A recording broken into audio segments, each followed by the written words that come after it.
To replace the door control module, you will first need to remove the door panel. Please follow the link provided at the end of this video for additional assistance with that task.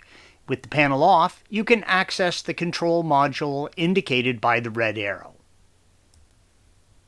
On the one wiring connection, blue arrow, press in on the tab and pull the connection out from the module. On the other two connections, you will need to first pull out the red tab and then press down on the black tab, red arrow, to separate the connections. With the connections separated, push down on the top of the plastic tab, red arrow, close to the door carrier, and pull the top tab back and out from the door. You can then lift the module straight up and out from the door carrier.